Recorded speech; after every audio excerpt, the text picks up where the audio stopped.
Hi, everybody. Thanks for coming. My name is Dimitri. I work at Twitter. It's an ornithology company. I do analytics infrastructure, and a few members of my team have already given talks yesterday.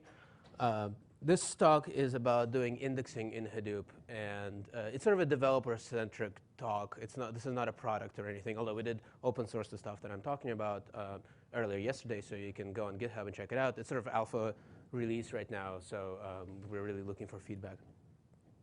Mostly a work by 3 people. Yu Shu, an engineer on our team who's so busy writing code he can't write a Twitter bio. Then there's Jimmy Lin. You guys may have attended his talk about machine learning using Pig yesterday. He's a visiting professor from University of Maryland. He's been with us for a couple of years now, been doing some great work. And then there's me. I was an early engineer on the analytics infrastructure team and have been promoted to management, which basically means now I just send funny tweets. That's my job. And that is almost true, by the way, which I guess makes Jimmy the job tracker. All right. So let's talk about Hadoop. What is Hadoop good at? Hadoop is great at plowing through data, right? If you're playing the Hadoop Summit drinking game, we're good at plowing through big data, so everybody take a shot. And at Twitter in particular, we do our share of plowing, right? There's tens of thousands of jobs running on our clusters every single day, and we ingest on the order of 100 terabytes of data. Prior to compression, we use compression, but it still adds up to petabytes over time, right? And we have many different users and many different diverse use cases. At our magnitude, if you attended Todd Lipkin's talk, he made a great point that on a small cluster, it's easy to just add a couple of nodes to gain your performance. However, when you're running these kinds of big clusters and working with a lot of data, optimizing performance becomes more and more cost effective than just adding a couple of nodes, right? To get the same 2% performance out of a 1,000 node cluster, that's a very different expenditure than 20% improvement on a 10 node cluster, right? So one use case in particular that we saw as wasting a lot of resources in our clusters was the needles and haystack problem, right? We have a bunch of logs and we're looking for some specific thing that occurs fairly infrequently. And if we just use straight up MapReduce, we're doing the plowing through, right? We're just scanning all of the data and looking at trying to find tiny little needles, right? This is clearly not effective, and it's not going to rock anybody's world to say that maybe we should do better than that, right? What does this actually look like? Well, it can look very innocuous, right? This pig script is totally reasonable. That looks like, load some stuff. We happen to be using thrift serialization, so we use the thrift pig loader, which we open sourced a couple of years ago. And then we filter by some event, right? We're looking for some particular event in our logs. But it happens very infrequently, right? So these 3 lines of code will generate a scan of like 20 terabytes or 40 terabytes, right? So they just figure out how many just mappers that is if you use 500 meg blocks, right? Not effective. So one way to do this is to find smaller haystacks to plow through, right? We got a snow plow. We're not getting away from that. But we can at least kind of give it less than 50 terabytes. I'm going to go through a few ways that sort of come up as well. How can we address this? And then I will segue into sort of our solution or proposal, I suppose. One common way is people use sub-partitions, right? A sub-partition is we have our table, and then we create subdirectories. Maybe we want to sub-partition by the time dimension, so we got years, month, days, hours, and then maybe we add another kind of thing, a bucket. I generically called it here. It might be like the geolocation of a user, right? The country or something like that. Some problems with that. One is, your bucket can be too highly granular. If you do something like a user ID, right? Like Twitter has hundreds of millions of users, you're not going to generate hundreds of millions of files for every hour in which you generate logs. That's going to blow up your name node. It's just aesthetically not pleasant at all. It's just a bad solution. Also, there are only so many things that you can partition by, right? Like imagine you have 100 different dimensions you might want to select on. You're not going to create this kind of hierarchy, right? This is just crazy. And you need upfront planning, right? You need to kind of figure out ahead of time, at the time that you write the log, what you're going to be querying by in order to optimize for this particular thing. If something else comes along, an ad hoc user decides to search by a different dimension, you're back to snow plows and needles and haystacks. Of course, if things change or new use cases come up and you want to keep your existing use case, you need to duplicate the data in a different sub-partition layout. Or maybe you need to rewrite everything into a new layout. Another approach is to keep the data sorted. And you can do a binary search, or you can have some index offset type thing. So that is a very traditional technique. Suffers from some of the same problems, right? The sorted order is a little bit painful to maintain. Again, only one sort order at a time. You might be using a composite key, but we're back to the sub-partition issue. And if things change, you need to rewrite or duplicate the data, right?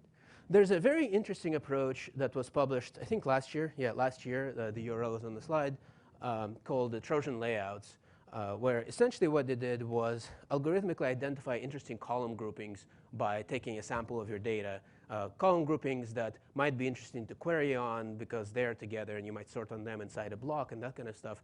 They identify several different column groupings, and then they use different layouts inside each HDFS block to optimize. And they use the fact that Hadoop has replication to, instead of having identical block copies, keeping identical data in the block copies, but laying it out differently. So depending on the kind of query that comes in, you try to route to a block layout that is more appropriate. And that's a great idea. In terms of sort of productionalizing it, there are some issues, although I would love for somebody to take that as a challenge and sort of figure out a way to actually run this. The main problems are this requires extensive changes to the name node because you need to know that you can't just go ahead and make copies of blocks, right? You need to rewrite them. You need to do stuff with them. And it increases the load on the name node for reasons I don't want to get into, but if you read the paper, you will see what's happening over there. But a good idea.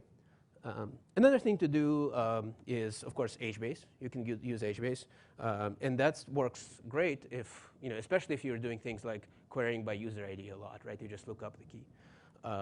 There's maintenance overhead. It's a complex system that you need to install. There's Zookeeper. There is the regions servers. There is the masters.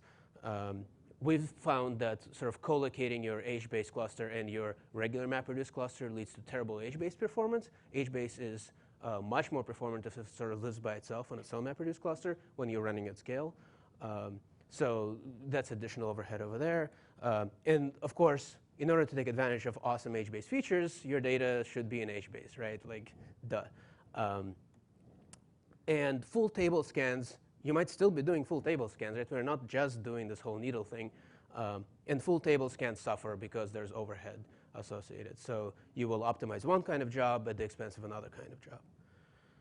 And once again, of course, Hbase has schemas that you need to design. You need to think through them. And it's good to think through things. But what we're trying to do here is optimize sort of for some cases where maybe it's an ad hoc type query. You can't design and optimize for everything that's coming in. Although they are working on secondary indexes, and that can, of course, help. You can sort of create an index, et cetera. So that's going to be interesting. There are other H projects in the Hadoop world. One is Hive, right? Hive has indexes, and they're actually kind of good. So what did Hive do? I like what Hive did. They created the generic interface for defining an index and what an index is and kind of indexing behavior. So they have a reference implementation, which is what they call a compact index. It's sort of a block-based index. For every value of a column, you record which HDFS blocks this value occurs in. And then when somebody searches for a specific value or a specific range of values, you only scan the blocks where the value occurs, right? And you just ignore the rest of them. Filter out the splits. You never start the mappers. That's great. And they've actually delivered on the generic indexing part because they were able to introduce other indexes, such as the bitmap indexing in 0.8 release, that have a very different kind of behavior and are also good indexes. And another thing that Hive does that is awesome is that it will maintain the indexes for you, right? So Hive knows when you add a partition, and it will create the index and automatically kind of kick in the usage of the index. So that stuff is great, right? So that solves most of our issues, right? You can add an index at a later date when you realize that you need one, and you're going to gain some performance benefits. And if you come up with a better index design, you can put it in. Although you should see the bitmap Jira, that was that was a lot of work, but it's possible, right? So victory, right? We can all go to the pig talk now, right? No? Well, they're probably full anyway. So let's stay here. The Hive solution is great news if all of your data lives in Hive and if you're sort of in a Hive world. If your world is Hive, you don't really need to listen to me anymore. It's a bad design if your world is bigger than just Hive, right? Because nothing outside Hive can actually use these indexes. They're very embedded inside how Hive works, how Hive makes its plans, how Hive stores its metadata, et cetera, right? There's no interoperability with sort of the rest of the Hadoop stack, right? Either you're in Hive or you're not in it, and then you don't get to use the indexes. At Twitter, we have what I call a democracy of tools, right? We have tons of different things. I don't know if you attended Bill's talk yesterday or Oscar's talk about scalding. We have just tons of these things. We use Pig a lot. We're a major contributor to Pig.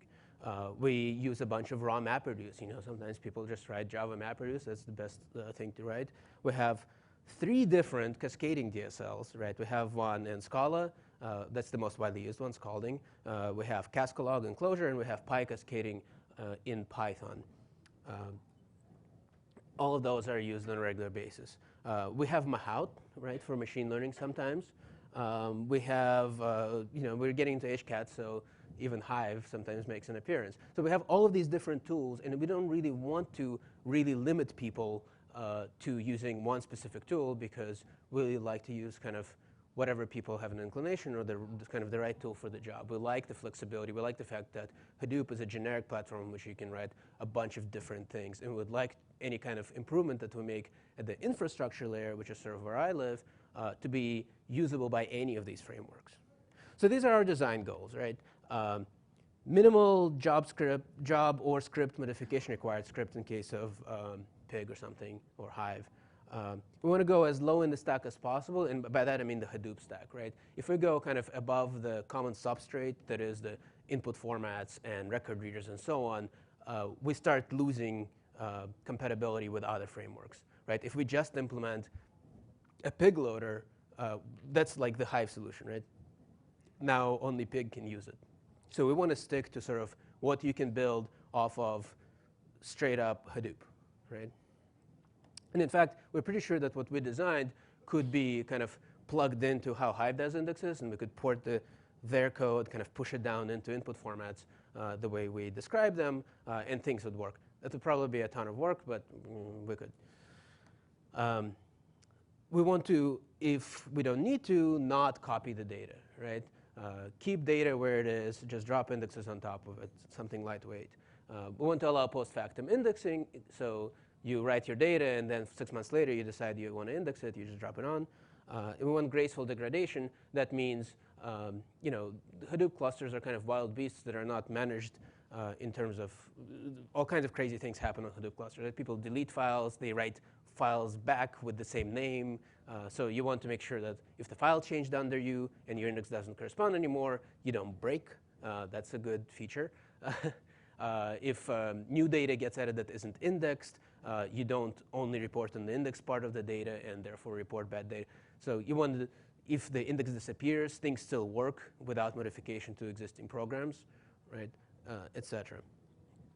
And then we want flexible on-disk representation, meaning if we come up with better indexing format, better indexing behavior, we want to be able to plug that in without rewriting everything on God's green earth. So what we did was we wrote this library where we sort of defined what indexing is and how one might go generically about building an index and using an index. And then we have a couple of implementations. And that's now on GitHub. Like I said, it's a bit alpha. We've been actually running this code for quite a while now. For the Lucene indexing stuff, I think over a year.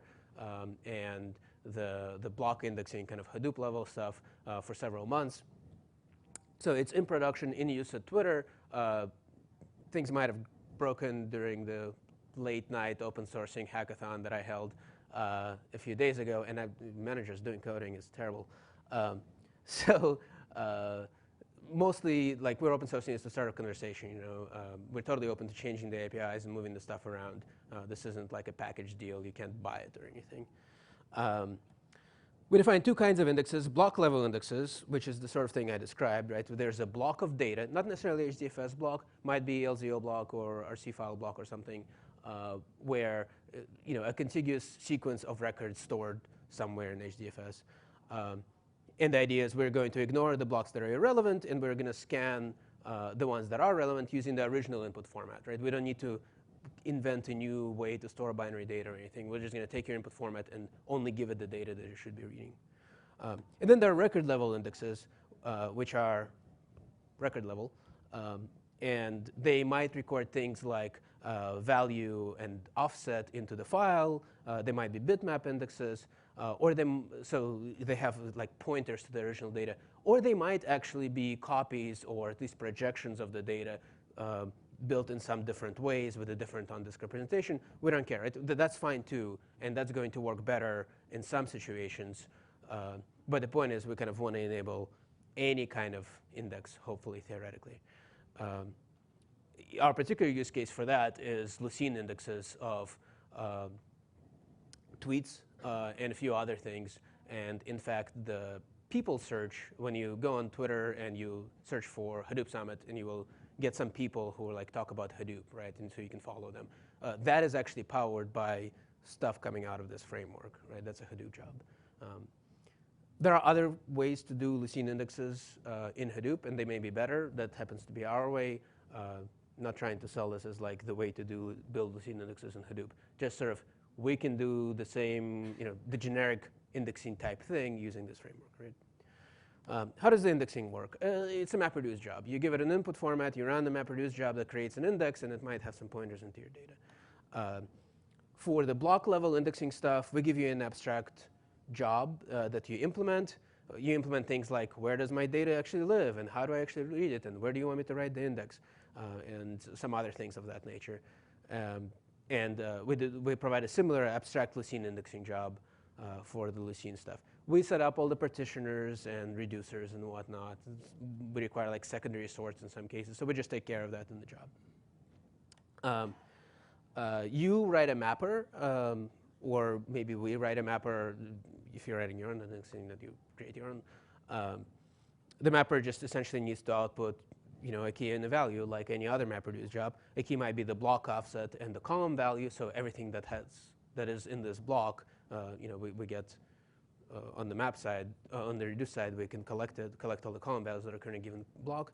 Or it might be something like a tweet ID and text in case of, let's say, a Lucene index of tweets. And then we have some helpers, don't worry about it. And then, of course, you have the reducer. The reducer for map file indexing, we store the block file indexes in map files for simplicity, just because they ship with Hadoop, and it's sort of the most trivial thing you can use. That just exists. You don't worry about it. For Lucene, it's an abstract class because there's one thing we need you to tell us, which is how do you want us to build a document. You can supply your own Lucene analyzer and that sort of thing.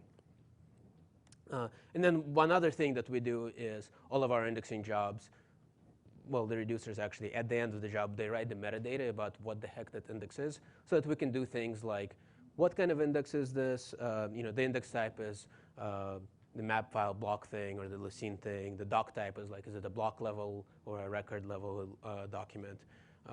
Where's the original data? What's the checksum of the file that was originally indexed? And then you might have a single index for multiple files, so that's why there's the other thing. And of course, there's a map for like other options that you might need to record, like what analyzer you use for Lucene, that the individual indexing implementations might want to augment. Then there's retrieval. You've got a MapReduce job that needs to supply to the indexed input format the key that it's searching for, or in fact, it's an expression that it needs to search on that has to deal with the key. That will query the index at the client side, figure out your input splits instead of kind of giving you the original input splits for all of your data, and then kick off the retrieval job, which is going to be just your regular stuff, right? All we're doing is we're swapping out the input format and taking over split generation, right? Although we might also just be like, forget your original data. We stored a copy of your data, and we're just going to scan ours, right? And so we can take over. That's kind of all up to how you implement the index input format. The input format looks something like that. When we create the index, we set the indexing options. You don't need to worry about that part. That's in the job. When you are actually using the index in your MapReduce job, you will call this set search options function, where you give it the job that you've configured, your real input format class, and some other stuff, including the binary expression filter, which our indexed input format will use to query the index and figure out which things actually match your query. Its binary expression is generic. There's a left-hand side expression, right-hand side expression, operation type. The op type might be like equals, so the left hand will be my column, equals some value or some other column or what have you. And if we can apply that filter, we will query the index, apply the filter, give you only the stuff that's relevant. And most of that code is ripped directly out of Pig, and we added some serialization stuff. The Pig integration, so this is the script I showed earlier, right? And we want it to be sort of minimal change required. Here's what in orange are the new lines, right? We need to register our jar, obviously. We load not using the original thrift pig loader, but using the indexed pig loader. Notice, by the way, that we were using thrift, and all that the indexed pig loader says is that it's LZO. In fact, in the open source version, the LZO bit is missing completely. It's just index pig loader. Sorry, didn't update the slides. So using index pig loader, and it will just know that, like, oh, there's a block thing, and it's completely agnostic of how originally the data was stored. It just understands that I just need to figure out which offsets to give to the splits, right? And then you tell it, okay, here's the real loader that you use, and here's some parameters to the actual loader, and here's where the indexes live, right? That's all you need to do. The rest of your script stays the same, and now you're scanning like 10 times less data. So that's awesome. On index building, we do a couple of optimizations. This is a very colorful slide. Sorry.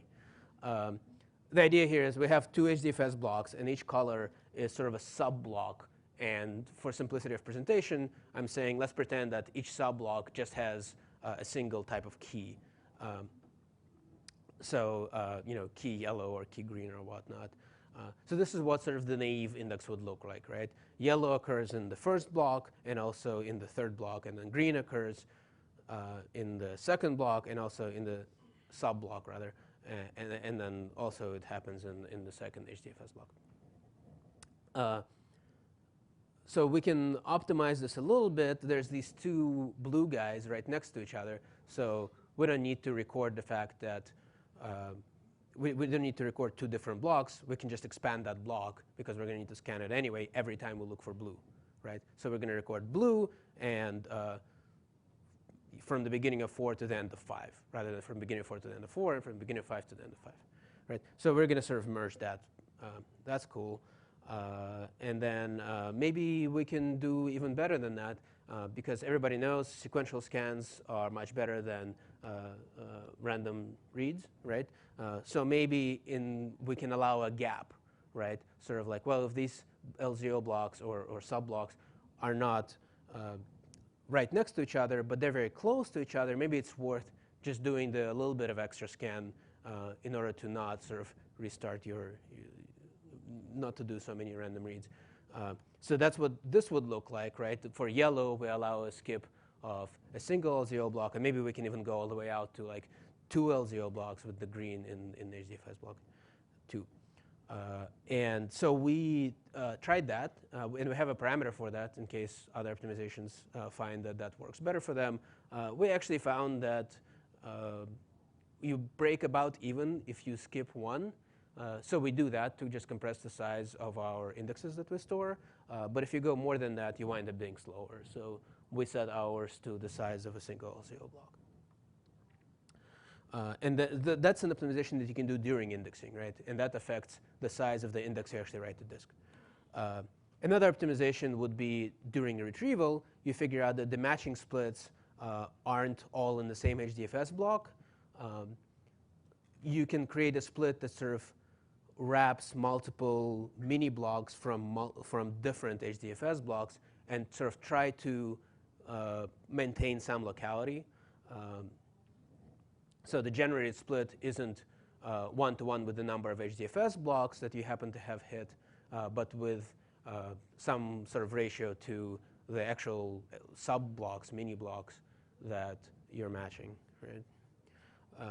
And then it gets a little tricky with locality, so there's some trade-offs. So you can, there's parameters to tune about how far to expand that and how much to care. Now, some results.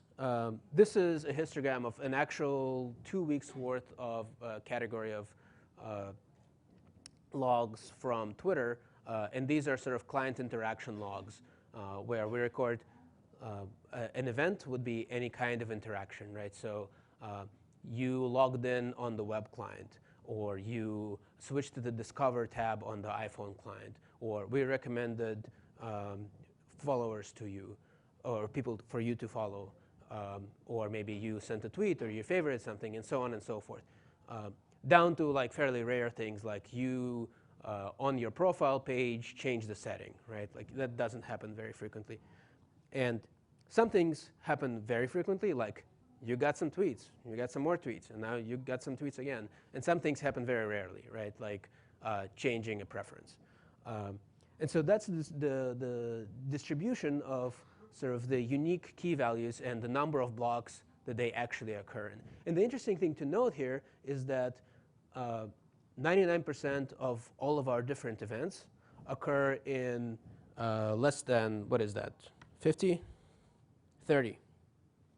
So 99% of all of the individual key values occur in less than 30% of the blocks. Not the same 30% for each key, obviously, right? But the total. Even more interesting, 93% of all of the individual keys only occur in 1% of LZO blocks or less, right? So you can drastically reduce the amount of data that you actually scan, in theory. Now, unfortunately, a lot of people seem to care about the events that are kind of on the left side, so it's not as applicable as one might expect. However, it works pretty well. We rolled it out, and for applicable jobs, they take about 5 to 10 times less resources, which is pretty significant gains for those kinds of jobs, right? There are certain kinds of jobs where that just doesn't apply. You need to do the scan. Ad hoc jobs are particularly likely to benefit just because, like, we rolled out some experiment to 1% of the users, so obviously it's not going to be happening very frequently. And now some product manager wants to run a query to see what exactly they did, and he wants to get all the data. So if he uses the index thing, he's going to scan a couple of gigabytes. If he uses the non-index thing, he's going to scan terabytes, right? That's important. He is happier because the job returns. We're happier because the cluster isn't occupied scanning data and throwing it away. The real indexes, sort of database-style indexes, you know, your bitmap indexes and all of those types of things are, of course, going to give you much better gains. And we can implement those. And we've kind of proven that we can implement those by doing this completely different Lucene thing. They can be represented under the same abstractions. So it's just kind of a question of doing the work, right? So the idea here is kind of the whole approach of shove the stuff into the input format, and then everybody else can use it, more so than the specific implementation of how we did LZO blocks, right? We're going to be doing some future work. One, of course, is stabilizing and iterating on the API a little bit. Looking forward to feedback from people if they want to check it out. There's some stuff like we want regex matching on string keys because that seems to be something people do a lot, at least at Twitter. Right now, that's not an operator we support. We want to support that. Some improvements in how Pig pushes down the filters. You'll notice that we didn't tell the loader in Pig anything at all about what key we're searching for, right? Pig just looked at the script and figured out, I might have like 5 different filter statements in there. It'll figure out what binary expression I need to filter out at the loader level, so I don't want to hit the disk, and it gives this to us. There's room for improvement there, although it already works pretty well. We also want to do sort of multi-indexed input format, meaning there's more than one index. So consult all of them and choose the right one, right? Pretty straightforward, but requires some engineering work, so we're going to need to do that. More sort of what I call traditional indexes, right? Enable all of that, and build on some index maintenance. Right now, we have a job that just needs to go through and index stuff. It would be nice if it automatically got kicked off because a partition got added to hcatalog. Hcatalog is a metadata service, also inspired by Hive, kind of still working on the Hive metadata level, but exposing stuff to all of the kind of the Hadoop ecosystem. So it would be nice to trigger off of that. All right, that's it for sort of the prepared presentation. 31 minutes, just on time. Questions? If you have questions from here, just, there is a mic, and there's a mic over here, so please step up to the mic. Be happy to answer. So I have two questions. One is, does rebalancing of the data in the cluster anyway impacts the rebalancing in the sense of moving data blocks around? Yeah. No, that's sort of orthogonal, right? Because you probably mean in terms of combination of the splits where we care about locality. That happens at read time. So unless like something got moved right under us, which would affect any normal Hadoop job when it figures out locality and then locality changes by the time it actually runs. Unless that happens, we do the same thing that Hadoop does. So. So second question is, like where are these indexes stored? Is it separate storage or is it in HDFS? Right now we use map files and store them in HDFS. One obvious next thing to do would be put them in Hbase so we can get sort of an in-memory read, or allow people to like store them in a MySQL table or whatever. We wanted to sort of stick to, given just Hadoop, you can use this, and then everything else is a bonus. So we could be using Hbase that probably work faster and better. We could probably optimize the storage of the index in terms of not just using map files, but using something specifically built for that. But it already works pretty well. We don't see very high overhead on job startup costs, so it's okay. So the reading of indexes is pretty fast in your implementation? Like yeah, well, I mean, the more indexes you read, of course, the slower it's going to get. But the benefits outweigh the latency. So yeah, it's reasonably fast. It could be made a lot faster, but we wanted to get the big job done first and then optimize. Thanks. Yep. Go ahead. Hey, I have a question whether you can do incremental indexing. Mm-hmm. Incremental in the sense of we can keep indexing new files and adding. Yeah, so the way we actually do it is you define a root of all of where you're going to store the indexes, and then under that we construct a path that mirrors the path to your file, and we put an index there. So if you add another file, we'll put that there, right? And so we can keep indexing, adding more and more. We don't really have a notion of a table or anything. We just have a notion of files and collections of files. So you can just keep doing that, and we'll know where to find the index. You said the index. I like the Rockstar stance. Yeah, baby. You said the index LZO pig loader was not included in the open source. It's renamed. It's as I was open sourcing, I realized there was nothing LZO about it. It's just subblocks. So it's index pig loader, which is identical to the thing that used to be. Yeah. Okay. It will work on any subblock, right? So if somebody bothers to write the map thing for RC file or something, it'll work. We think. Good. Hey, will this index information be available to any kind of MapReduce application via hcatalog? Right now, we don't integrate with hcatalog. That's something that we need to add. So you would need to sort of manually say that, by the way, I have an index and it lives over there. If the index doesn't exist, our stuff is smart enough to just kind of fall back onto the original input format. But yeah, that's something that we plan on adding, just a question of time. Nice presentation. Thank you. One question.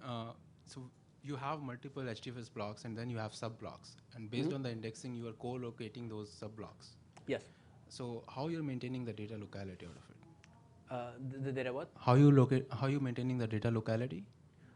So we know which HDFS block lives on which node. So when we collocate the sub-blocks, first off, the more of them match inside a single block, of course, those are all going to go into the same split. Right. And then if we still have room to sort of add a few more, we try to add ones that happen to live on the same data node. Okay, otherwise you don't do that. Yeah, and because you can find out from the file system where the blocks live. Right, right. And obviously there's kind of room for improvement there. That's sort of, I'm sure that somebody could write a whole academic paper about how to do that best. Okay, thank you. Yeah. Worst case scenario, we just do a remote read. It's not that bad. But sorry, actually that's it. Yeah, so early on you mentioned sub-partitioning, and then later you discussed the idea of a lot of your results are concentrated in a couple of blocks. Mm-hmm. Is that related? Is that because your index and your partitioning is similar, or is there some other reason that you're finding The results are concentrated in a couple blocks? No, it's just kind of, it just comes out of the math, right? Like if you can only fit, let's say, in 128K, you have half a K sized events, there's only going to be a few hundred of them, right? And then if you have 16,000 keys, they can't all occur in the same block, right? So there's going to be lots of blocks in which this key doesn't occur, right? It's not the case that all the values for a given key live in the same block. It's just that they only occur in so many blocks because they only occur in so much proportion overall, right? Okay, thank you. And yeah, of course, we also do sub-partitioning. This is completely additive. Hi, I have a question about the index, especially the overhead. How much time and the resources for you guys to build the indexes for everyday job? The following up question is, in Hive, there's something called lazy decomposition, which means you only do the decompose when you really access the column. So is it possible we follow the same strategy for the indexing? We don't build the index until the first time the user really access that record data. Yeah. So I'll answer in reverse. As far as building the index on demand, effectively is what you're asking, Yes. Or sort of delayed index building, we haven't done that because for two reasons. One is it's requires more code, and the other reason is that you kind of get unpredictable performance, right? Like a user runs something and turns out he needs to scan 50 terabytes and like index them, and he's bearing the brunt of that. Right now, because the code is sort of reasonably new, we identify specific columns on which we need to create an index, and we go ahead and just set them to start indexing automatically. You also don't really want to like just blindly index everything as soon as people request it, because it might be a one-off. But yeah, it's something that we've considered, and we'll probably add support for it, like guarded by some flags or something. So for the daily log, so how much Right. time need to build How the much index? time? It's fairly fast, right? Because it's the cost of scanning all the data, deserializing your value.